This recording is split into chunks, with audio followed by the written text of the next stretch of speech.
It takes great courage to share your story, and that is a part of healing. Dealing with subtler forms of narcissism, and what are the signs? I gave you the triple E, exploitation, entitlement, and empathy impairment, but there are some more common signs that stem from why someone becomes extremely narcissistic. Narcissists are insecure in a particular kind of way. We know they're insecure. Forget about all the stuff that you've read. Forget about all this stuff saying that they have high self-esteem. It's not true. It's illusory if it's high self-esteem. First of all, it comes mostly from research on extremely extroverted narcissists who say they're great at everything. So of course they say they have great self-esteem. When you hook them up to a fake lie detector and ask them if they have self-esteem, suddenly they don't have great self-esteem. Suddenly they're saying, no, I don't feel good about myself. So forget about that. They have a particular form of insecurity called insecure attachment. Now, secure attachment is when you feel if you're sad or lonely or scared, you can turn to some one special person or persons and feel like you can depend on them, like they will be there for you. When push comes to shove, they will be there for you. That is what secure attachment is. We know that narcissists are not securely attached because they devalue love, particularly the extroverted, outgoing, sociable, charming manipulator that you hear so much about. But also the introverted kinds, who can be just as arrogant and argumentative, even if they're not outwardly grandiose, even if they don't feel good about themselves and they're self-doubting, and even communal narcissists, who all they care about is seeming like the most helpful person that you know, self-sacrificing. They may not stand up on a stage and talk about all the great things they're doing, but they'll want you to know that they've done good things for the community and good things for their family, and they might consider you the most selfish person on earth if you don't. So, we know that anybody who's extremely narcissistic is insecurely attached. An addiction to feeling special. Soothing yourself when you feel sad or scared or lonely is just a way of coping with insecure attachment. And it's a way of avoiding being vulnerable. Narcissists, the more narcissistic they are, do not like to depend on people. So far more than looking for vanity or greed, or somebody who's power hungry, or somebody who has no empathy at all. These are all sort of red herrings. If the person seems to have zero empathy at all times, then you're dealing with extreme psychopathy and likely malignant narcissism, and the chances are very little of change. But in the milder range, and even where you're not seeing abusive behaviors, because this can happen, the one thing people who are extremely narcissistic all have in common is they are loath to depend on others in healthy ways, and to be vulnerable, to put themselves in authentic vulnerable positions, put themselves in your hands emotionally. So there are predictable strategies for going around that. One of the most common, gaslighting. It's actually a form of one of those red flags that can take a much subtler form that I call playing emotional hot potato. Think of this like playing emotional hot potato with feelings of insecurity. I don't want to feel this way. Here, you take it.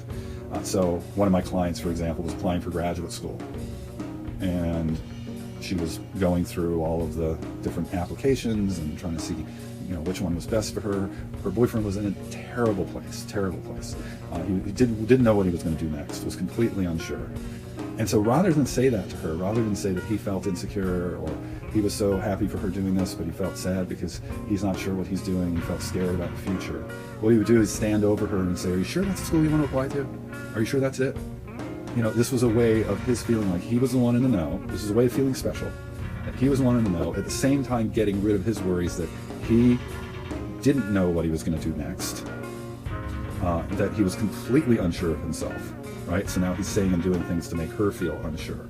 At the extreme, this is saying and doing things to make you feel like you're crazy.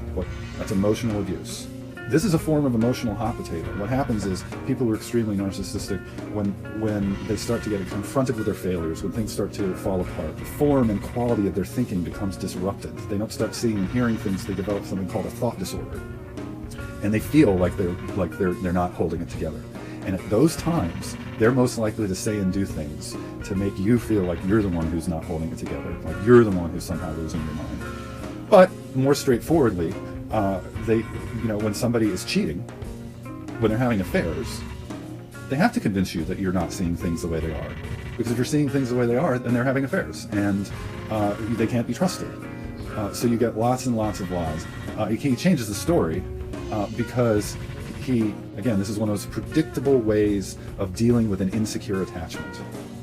to acknowledge that I've disappointed you means that I am in your hands completely. You may forgive me, you may not. That's out of my control. And if you think about the fact that somebody who's extremely narcissistic doesn't trust people to be there for them, to care for them, and that means changing the story, which is also a form of gaslighting. But the maneuver there is to avoid feeling vulnerable in any way. For people who are extremely narcissistic, especially for those who have been abused or neglected, a part of them feels, I can never put myself in that position again. I will never allow myself to be that vulnerable again. So they look for ways like emotional hot potato. Another is putting people on pedestals. This has its roots in something normal. When we're in love with people, we tend to put them on pedestals. Then you can't be disappointed. And you're with somebody who's so special that being close to them makes you feel special. How special is that? What a wonderful feeling. I'm with this person who walks on water. Now, of course, the problem is, and this is what people experience, they call it devalue and discard, idealization and devaluation cycle. How do I deal with the story-twisting narcissist? You need to look for the patterns, where very often it is a cover. It's an attempt to cover, and if you've seen the person engage in lies and manipulations with others, it's very likely that's what's going on with you. And number one, do not isolate yourself when you're trying to get confirmation of the truth of what's going on. You need to be telling your story so you can hear from friends, so you can hear from supportive people in an online group or a group of friends. Oh no, that was real. This is what happened. Trust me, I remember you telling me, or trust me, I was there. You can't confront the story twisting because again, it's if the person is that addicted to feeling special, they have to change the story to fit their image of themselves, and often they do it reflexively. If they're struck with that fear that they can't articulate. We know fear is a big part of this in research too. It's unarticulated, unexpressed fear, and then out comes the reflexive response, a reflexive way of coping, behaviors like gaslighting, in an effort to maintain some kind of control. It's often called coercive control, often called narcissistic abuse with an abusive partner when the person is narcissistic.